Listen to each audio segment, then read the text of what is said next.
నమస్కారం, విశ్వాస్ న్యూస్ కి స్వాగతం. హెడ్లైన్ చూద్దాం.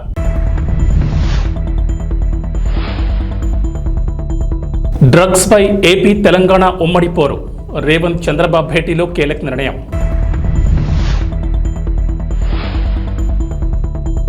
విద్యార్థులకు ఏపీ ప్రభుత్వం శుభవార్త. పాఠశాల విద్యార్థులకు కాస్మెటిక్ వస్తువులను నేరుగా ఇవ్వాలని ప్రాథమికంగా నిర్ణయం.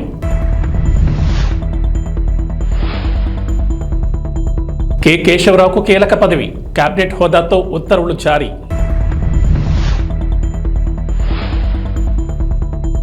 వారాహి అమ్మవారి దీక్ష పూర్తి. మరో దీక్షలోకి పవన్ కళ్యాణ్.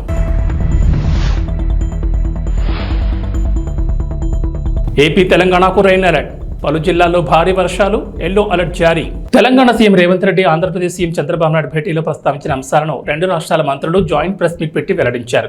తెలంగాణ ఉప ముఖ్యమంత్రి బట్టి విక్రమార్క, ఏపీ మంత్రి అనగాని సత్యప్రసాద్ ముఖ్యమంత్రుల సమావేశ వివరాలు వెల్లడించారు.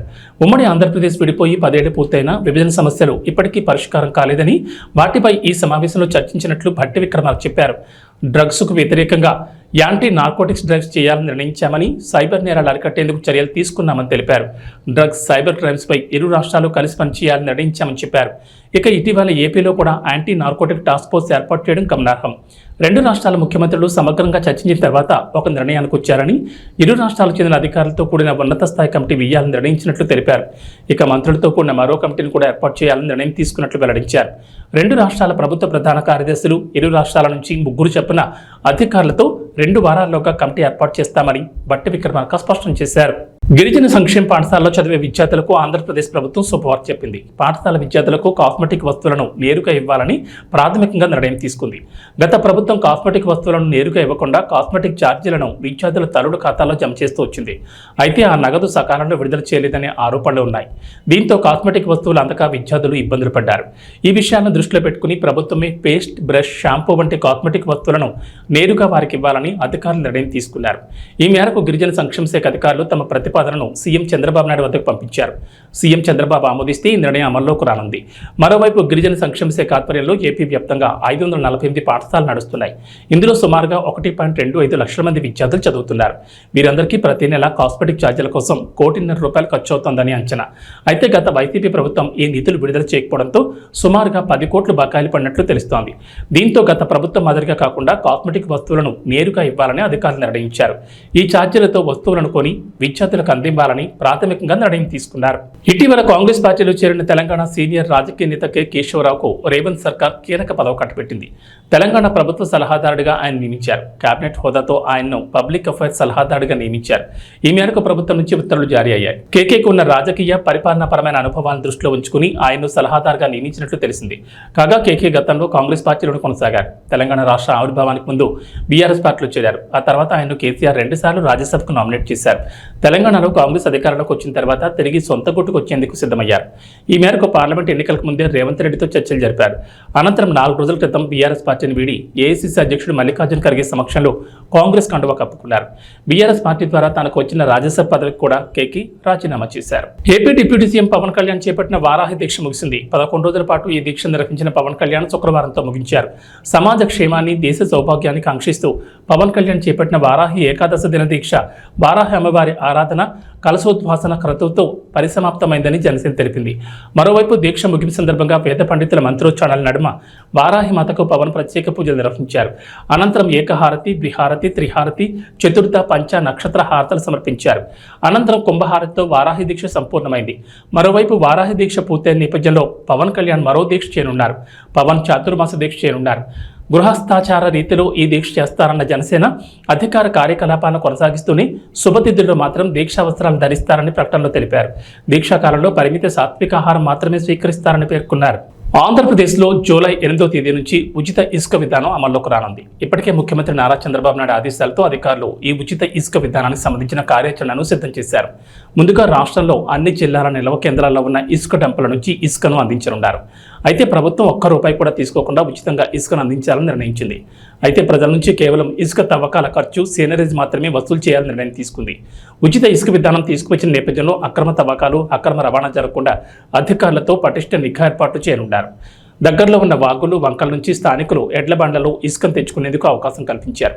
ఈ మేరకు ఉచిత ఇసుక విధానానికి సంబంధించి సీఎస్ నీరబ్ కుమార్ ప్రసాద్ శనివారం అన్ని జిల్లాల కలెక్టర్లకు మార్గదర్శకాలు వివరించారు. ఇప్పటి వరకు ఉన్న కాంట్రాక్టర్లు జీసీకేసీ, ప్రతిమ ఇన్ఫ్రా పక్కకు తప్పుకున్నట్లు సీఎస్ తెలిపారు. ఈ క్రమంలోనే ఇసుక నిల్వలను స్థానిక కలెక్టర్లు స్వాధీనం చేసుకోవాలని సూచించారు. మరోవైపు ఇప్పటికే రాష్ట్రమంతటా 43 లక్షల టన్నుల ఇసుక నిల్వలున్నట్లు గనుల శాఖ అధికారులు లెక్కించారు. సోమవారం నుంచి ఈ నిల్వలను ప్రజలకు అందించనున్నారు. రాబోయే 3 నెలలకు 88 లక్షల టన్నుల ఇసుక అవసరం ఉంటుందని గుర్తించారు. సంవత్సరానికి 3.20 కోట్ల టన్నుల ఇసుకకు డిమాండ్ ఉంటుందని అంచనా వేశారు. హైదరాబాద్లోని ప్రజాభవన్ వేదికగా జరిగిన తెలంగాణ ముఖ్యమంత్రి రేవంత్ రెడ్డి, ఆంధ్రప్రదేశ్ ముఖ్యమంత్రి నారా చంద్రబాబు నాయుడు భేటీ నిన్న ముగిసింది. 1:45 నిమిషాల పాటు జరిగిన ఈ భేటీలో విభజన అంశాలతో పాటు 2 రాష్ట్రాలకు సంబంధించిన కీలక విషయాలపై సుదీర్ఘంగా చర్చించారు. ఈ క్రమంలోనే 2 రాష్ట్రాలకు సంబంధించి మరిన్ని అంశాలపై చర్చించేందుకు కమిటీలు ఏర్పాటు చేయాలని సూత్రప్రాయంగా అంగీకారం తెలిపారు. ఈ 2 కమిటీల్లో ఒకటి మంత్రులతో కూడిన కమిటీ, మరొకటి అధికారులతో ఏర్పాటు చేయాలని ఇద్దరు ముఖ్యమంత్రులు నిర్ణయించారు. మంత్రులతో కూడిన కమిటీలో తెలంగాణ నుంచి పొన్నం ప్రభాకర్, దుద్దిళ్ల శ్రీధర్బాబు ఉండే అవకాశాలున్నట్లు తెలుస్తోంది. విభజన చట్టంలో ఉన్న సమస్యలను పరిష్కరించుకునేందుకు ఇది తొలి భేటీ అని, తర్వాత మరిన్ని సమావేశాలు నిర్వహించాలని ఇద్దరు ముఖ్యమంత్రులు నిర్ణయించినట్లు సమాచారం. మరీ ముఖ్యంగా విభజన చట్టంలోని షెడ్యూల్ 9, 10లో ఉన్న అంశాలపై చర్చించినట్లు తెలుస్తోంది. ఇరు రాష్ట్రాల సీఎంల మధ్య జరిగిన చర్చల వివరాలు తెలిపిన మంత్రి అనగాని సత్యప్రసాద్, విభజన సమస్యలపై ఉన్నత స్థాయి అధికారులతో ఒక కమిటీతో పాటుగా అధికారుల కమిటీ పరిష్కరించలేని సమస్యలపై మంత్రులతో కమిటీ వేయాలని ఇరు రాష్ట్రాలు నిర్ణయం తీసుకున్నట్లు చెప్పారు. విభజన సమస్యలు ఒక్కటే కాకుండా గత 5 ఏళ్లు పట్టి పీడించిన డ్రగ్స్, గంజాయి, సైబర్ క్రైమ్స్పై కూడా భేటీలో చర్చ జరిగింది. డ్రగ్స్, సైబర్ క్రైమ్స్ నియంత్రణకు 2 రాష్ట్రాలు కలిసి పనిచేయాలని, 2 రాష్ట్రాల ఏడీజీ స్థాయి అధికారులతో డ్రైవ్ నిర్వహించాలని 2 ప్రభుత్వాలు నిర్ణయం తీసుకున్నాయి. పనిచేస్తారు కాబట్టి ఒక ప్రోయాక్టివ్ వేగా లెటర్ పంపించడం, దాన్ని ఇక్కడ గౌరవ ముఖ్యమంత్రి గారు కేబినెట్లో చర్చించి సానుకూలంగా స్పందించి ఈరోజు ఈ సమావేశం ఏర్పాటు చేయటం, సమావేశంలో అన్నీ కూడా కులంకుశంగా చర్చించి అందరు అడ్వైజులు తీసుకుని ఎవరైతే మంత్రివర్యులు ఉన్నారో అలాగే అధికారులు ఎవరైతే ఉన్నారో అందరి కూడా సలహాలు సూచనలు తీసుకుని డిస్కస్ చేసి ఇవన్నీ కూడా, ఎందుకంటే మీ అందరికీ తెలుసు తెలంగాణ ఒక ఉద్యమంతో, ఒక నిధులు విధులు కేటాయింపులతో ఏర్పాటైంది, అంటే దాని మీద ఉద్యమం చేసి ఏర్పాటైంది. అలాగే ఆంధ్రప్రదేశ్ అభివృద్ధి, వారి యొక్క సెంటిమెంట్లు కూడా చాలా పరిణామం తీసుకుని ఎవరు యొక్క మనోభావాలు దెబ్బతినకూడదు,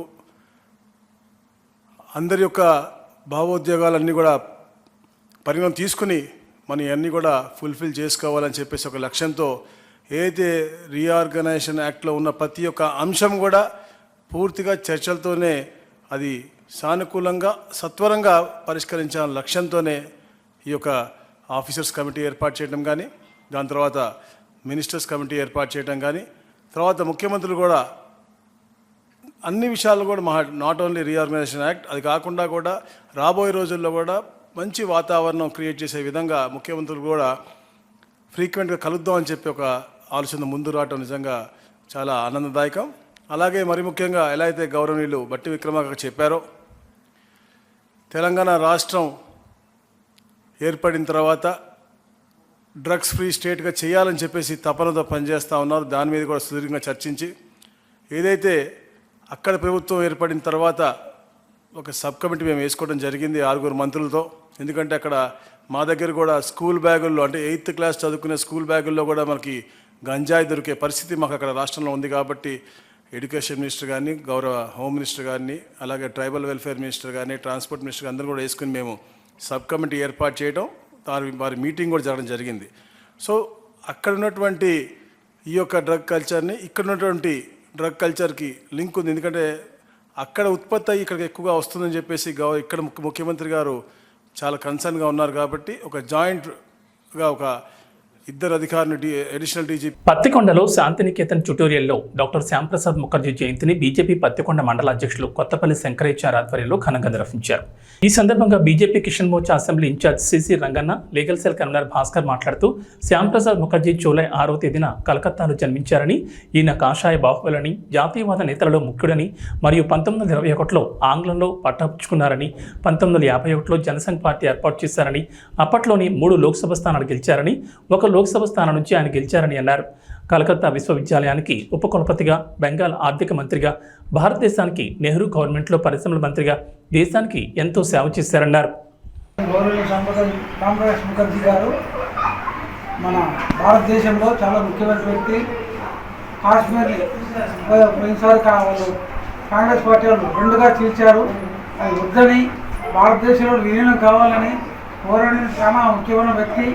మా పార్టీలో చాలా కీలకమైన వ్యక్తి, ఘనుడు. అతనికి మా పార్టీ తరఫున మా పెద్దల తరఫున నివాళులు అర్పించుకుంటాం. ముఖర్జీ గారు ఈ యొక్క జయంతి సందర్భంగా ఈ యొక్క బీజేపీ నాయకులందరూ కలిసి ఆయనకు పూలమాల వేసి ఆయన సత్కరించడం జరిగింది. అందులో భాగంగా ఈయన 370 ఆర్టికల్ని అప్పట్లోనే కాంగ్రెస్ గవర్నమెంట్ అది విభజించడానికి ఆర్టికల్ని ఏర్పాటు చేసినప్పుడే ఈయన ఖండించి దానికోసం పోరాడి ఆయన ఆ యొక్క పోరాటంలోనే ఆయన అసూలు బాసినాడు. ఆయన అందులో వెస్ట్ బెంగాల్ మంత్రిగా కేంద్ర ఆర్థిక మంత్రిగా కాబట్టి ఆయనకు ఘననివ్వాలి. ఆయన పుట్టినరోజు వేడుకలను ఘనంగా జరుపుకోవడం జరిగింది. వైఎస్ఆర్సీపీ కార్యకర్త అజయ్ కుమార్ రెడ్డిని పరామర్శించారు. అనంతపురం కడప రిమ్స్ ఆసుపత్రి ప్రాంగణంలో మాజీ ముఖ్యమంత్రి వైఎస్ జగన్మోహన్ రెడ్డి. అనంతరం ఆయన మీడియాతో మాట్లాడారు. ఇక్కడ హాస్పిటల్లో ఒక యంగ్స్టర్ బహుశా 20-25 ఏళ్ళు ఉంటాయేమో తన పిల్లాడికి. ఆ 20 ఏళ్ల పిల్లాడిని ఎందుకు నిర్దాక్షిణ్యంగా కొట్టారో కూడా తెలియదు. కేవలం ఎన్నికల్లో వైఎస్ఆర్ కాంగ్రెస్ పార్టీకి తరఫున తాను ఓటు వేశాడని, వైఎస్ఆర్ కాంగ్రెస్ పార్టీకి సంబంధించిన కుటుంబానికి చెందిన వ్యక్తిని అతి దారుణంగా కావాలని అదే పనిగా వేంపల్లెకు అదే పనిగా ఒక వెహికల్లో వచ్చి దారిలో పోతా ఉన్న పిల్లోడిని బైక్ ఆపి నిర్దాక్షిణ్యంగా కొట్టి హాస్పిటల్ పాలు చేస్తా ఉంటే ఏమి సాధిస్తా ఉన్నారు? ఇంతవరకు పులివెందుల్లో ఎప్పుడు ఇలాంటి సాంప్రదాయం లేదు. ఎన్నో ఎన్నికల్లో చూశాం. ఎప్పుడు పులివెందుల్లో ఇలాంటి సాంప్రదాయం లేదు. ఎన్నికలు అయిపోయిన తర్వాత ఓటు వేయని వారిని కొట్టే కార్యక్రమం ఎప్పుడు జరగల. రాష్ట్ర వ్యాప్తంగా కూడా ఒక భయాందోళన వాతావరణం క్రియేట్ చేయడం కోసం అని రాష్ట్ర వ్యాప్తంగా ఇదే చేయిస్తా ఉన్నారు దగ్గరుండి. ఏం సాధిస్తారు దీనివల్ల? మీరు వేసే ఈ బీజం చేసే ఈ చెడు సాంప్రదాయం రేపొద్దున మళ్ళీ తెలుగుదేశం పార్టీ కార్యకర్తలకు చుట్టుకుంటుంది. చంద్రబాబు నాయుడు అనుకుంటా ఉన్నాడు తానేదో ఈ మాదిరిగా చేసి భయాందోళన క్రియేట్ చేసి వైఎస్ఆర్ కాంగ్రెస్ పార్టీకి ఓటు వేసిన వారిని కొట్టడం వల్ల ఒక తెలియని ఆనందం తనలో ఏదో పొందాలని చెప్పి అనుకుంటా ఉన్నాడు. రాష్ట్ర వ్యాప్తంగా ఒక భయాన్ని క్రియేట్ చేయాలని ప్రయత్నం చేస్తా ఉన్నాడు. కానీ నేను చంద్రబాబు నాయుడు గారికి మరొక్కసారి కూడా చెప్తా ఉన్నా, ఒక చెడు సాంప్రదాయానికి నాంది పలుకుతా ఉన్నారు. దయచేసి ఆపండి. ఆపకపోతే మాత్రం ఎల్లకాలం మీరే అధికారంలో ఉండరు. అధికారం మారిన రోజున ప్రజలు చంద్రబాబు నాయుడు గారు చేస్తా ఉన్న ఈ అన్యాయాలను చూసి శిశుపాలని పాపాలు పండినట్టుగా ఆ పాపాలు చాలా వేగంగా పండుతా ఉన్నాయి. అధికారం మారిన రోజున తాను చేస్తా ఉన్న ఈ చెడు సాంప్రదాయం తనకే చుట్టుకుంటుంది. ఈరోజు దెబ్బలు తగిలినా దెబ్బలు తిన్నా ప్రతి ఒక్కరూ కూడా రేపొద్దున ఇదే మళ్ళీ అటువైపున చేసేదానికి మీరంతటి మీరే బీజం వేస్తా ఉన్నారు. ఇది సరైన పద్ధతి కాదు. నాయకులుగా ఉన్న మనలాంటి వాళ్ళం ఇలాంటివి ప్రోత్సహించాల్సిన పని ఎప్పుడు రాకూడదు, జరగకూడదు. దయచేసి చంద్రబాబు నాయుడు గారికి ఇప్పటికైనా చెప్తా ఉన్నా, చంద్రబాబు నాయుడు గారిని హెచ్చరిస్తా ఉన్నాను, మరొక్కసారి మళ్ళీ హెచ్చరిస్తా ఉన్నాను. ఇది కరెక్ట్ సాంప్రదాయం కాదు, దయచేసి దీన్ని ఆపమని చెప్పి. నిజంగానే మీరు కూడా వెళ్ళి ఒకసారి చూడండి. ఒకసారి ఏం పాపం చేశాడు నా పిల్లల్ని, ఎందుకు కొట్టారు, ఏం పాపం చేశాడని కొట్టారు. ఈరోజు ఒకసారి హాస్పిటల్లో కూడా ఒకసారి చూడండి. ఒకసారి 90 మంది పిల్లలు ఇక్కడ జాయిన్ అయ్యారు. మధ్యాహ్న భోజనం పథకం సరిగ్గా జరక్క మధ్యాహ్న భోజన పథకం సరిగ్గా జరగడం లేదు. పిల్లలకు కనీసం బ్యాగుల సప్లై కూడా సరిగ్గా జరగడం లేదు. ఇచ్చేటోడు ఎవడు ఇవ్వడం లేదు సరిగ్గా ఏది వ్యవస్థ అనేది ఏది సరిగ్గా జరగడం లేదు. వ్యవస్థను గాడిలో పెట్టండి. మీరు ప్రజలు మిమ్మల్ని ఏదైతే ఓటు వేశారో ఒక కారణం చేత మీరు ప్రజలు 10% మంది ఓట్లు, మాకు రావాల్సిన 10% మంది ఓట్లు మీకు వైపు డ్రిఫ్ట్ అయ్యాయి అని అంటే కేవలం మీరు చేసిన మోసపూరిత వాగ్దానాల వల్ల డ్రిఫ్ట్ అయ్యాయి. ప్రజలు మీ దగ్గర నుంచి ఎక్స్పెక్ట్ చేస్తూ ఉన్నారు. రైతులు అల్లాడిపోతా ఉన్నారు, రైతు భరోసా అందక. పిల్లలు అల్లాడిపోతా ఉన్నారు, పిల్లలు బడులు స్టార్ట్ అయ్యాయి, కానీ తల్లులకు అమ్మఒడి కార్యక్రమం ద్వారా వస్తూ ఉన్నది రావడం లేదు. తల్లులు ఎదురుగా ఆశగా ఎదురు చూస్తూ ఉన్నారు. వాళ్ళని చూసుకోండి. అక్క చెల్లెమ్మలకి ఇస్తామన్నారు నెల 1500 రూపాయలు, అది ఇచ్చే కార్యక్రమం చూసుకోండి. ఇంటింటికి ఉద్యోగం అన్నారు, ఉద్యోగం ఇవ్వకపోతే 3000 రూపాయలు ప్రతి ఇంటికి నిరుద్యోగ వృత్తి అన్నారు. ఆ పిల్లలందరూ ఎదురు చూస్తూ ఉన్నారు, మీరు ఎప్పుడెప్పుడు ఇస్తారు 3000 రూపాయలు నిరుద్యోగ వృత్తి అని. అది చూసుకోండి. ఇటువంటి ఏవి కూడా మంచి కార్యక్రమాలు ఏవి కూడా చేయకుండా రాష్ట్ర వ్యాప్తంగా భయాందోళన మాత్రమే క్రియేట్ చేసే దుర్బుద్ధిని చేసే దుశ్చర్యను ఆపండి అని మరొకసారి హెచ్చరిస్తూ చెప్తా ఉన్నాం. శిశుపాలను పాపాలు పండినట్టుగా వేగంగా జరుగుతూ ఉన్నాయి. తన పాపాలు పండడం అన్నది కూడా తను మర్చిపోదని సందర్భంగా మరొకసారి చెప్తా ఉన్నాం.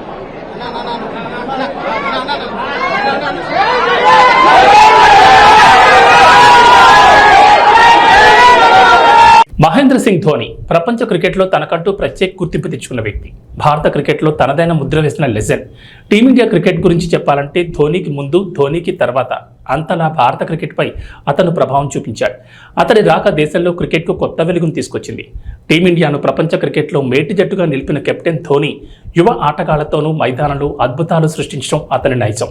సాధారణ బౌలర్లతో కూడా అసాధారణ ప్రదర్శన రాపట్టడం అతనికి అలవాటు. వాస్తవానికి ధోని గురించి మాట్లాడుకోవాలంటే ఎంతైనా మాట్లాడుకోవచ్చు, ఎంతైనా చెప్పుకోవచ్చు. మహేంద్ర సింగ్ ధోని 43వ పుట్టినరోజు సందర్భంగా పుట్టినరోజు శుభాకాంక్షలు. మెగా ఫ్యాన్స్ ఏ సినిమాకి లేనంతగా గేమ్ చేంజర్ కోసం ఎదురు చూస్తూనే ఉన్నారు. 2021 ఫిబ్రవరిలో అధికారికంగా మొదలైన ఈ సినిమా దాదాపు 3 ఏళ్లకు పైగా షూటింగ్ దశలోనే ఉంది. కానీ ఇప్పటి వరకు ఒక్క టీజర్ కానీ గ్లింప్స్ కానీ రిలీజ్ చేయలేదు. Ram Charan first look poster, జరగండి జరగండి సాంగ్ తప్ప మూవీ టీం నుంచి ఇంకేం రాలేదు. అయినా కూడా గేమ్ చేంజర్ కోసం మెగా అభిమానులు ఆశగానే ఎదురు చూస్తూనే ఉన్నారు. ఖచ్చితంగా ఈ ఏడాది అయితే సినిమా రిలీజ్ అవుతుందని అనుకుంటున్న మెగా ఫ్యాన్స్కి డైరెక్టర్ శంకర్ ఇటీవల షాక్ ఇచ్చిన సంగతి తెలిసిందే. ఇంకా కొంత భాగం షూటింగ్ బ్యాలెన్స్ ఉందని, మరో 6 నెలల్లోపు రిలీజ్ చేసేందుకు ట్రై చేస్తామంటూ చెప్పుకొచ్చారు. అప్పటి నుంచి అభిమానులు గేమ్ చేంజర్ ఈ ఏడాది రావడం కష్టమని డిసైడ్ అయిపోయారు. ఇలాంటి సమయంలో మూవీ గురించి ఓ గుడ్ న్యూస్ వచ్చింది. ఇక వాతావరణ విషయానికి వస్తే తెలంగాణలో వర్షాలపై హైదరాబాద్ వాతావరణ కేంద్ర అధికారులు అలర్ట్ ఇచ్చారు. నేడు రేపు రాష్ట్రంలో విస్తారంగా వర్షాలు కురుస్తాయని చెప్పారు. నైరుతి రుతుపవనాల ప్రభావంతో రాష్ట్రంలో విస్తారంగా వర్షాలు కురుస్తాయని వెల్లడించారు. పలు జిల్లాల్లో భారీ వర్షాలకు ఛాన్స్ ఉందన్నారు. ఇవాళ వికారాబాద్, సంగారెడ్డి, మెదక్, కామారెడ్డి, వనపర్తి, నిజామాబాద్, జగిత్యాల, సిరిసిల్ల, సిద్దిపేట, గద్వాల్, నారాయణపేట జిల్లాల్లో భారీ వర్షాలకు ఛాన్స్ ఉందన్నారు. ఈ మేరకు ఆయా జిల్లాలకు హైదరాబాద్ వాతావరణ కేంద్ర అధికారులు ఎల్లో అలర్ట్ జారీ చేశారు. అటు ఏపీలో వర్షాలు కురుస్తాయంటోంది వాతావరణ శాఖ. నైరుతి రుతుపవనాల సమయంలో రాష్ట్ర వ్యాప్తంగా ఎండలు మండిపోయాయి. వేడి వాతావరణంతో ప్రజలు ఇబ్బంది పడ్డారు. అయితే తూర్పు మధ్య బంగాళాఖాతంలో ఉపరితల ఆవర్తనం కొనసాగుతుండగా గుజరాత్, కర్ణాటక తీరాల వెంబడి ద్రోణి విస్తరించింది. ఈ ప్రభావంతో రాబోయే 3 రోజుల్లో ఉత్తర కోస్తాలోని కొన్ని జిల్లాల్లో భారీ వర్షాలు కురుస్తాయని వాతావరణ శాఖ అంచనా వేస్తోంది. రాయలసీమ, దక్షిణ కోస్తాలో కొన్ని ప్రాంతాల్లో తేలికపాటి నుంచి ఓ మోస్తరు వర్షాలు కురిసే అవకాశం ఉందంటున్నారు వాతావరణ శాఖ అధికారులు. ఇవి బులెటిన్ విశేషాలు. నమస్కారం.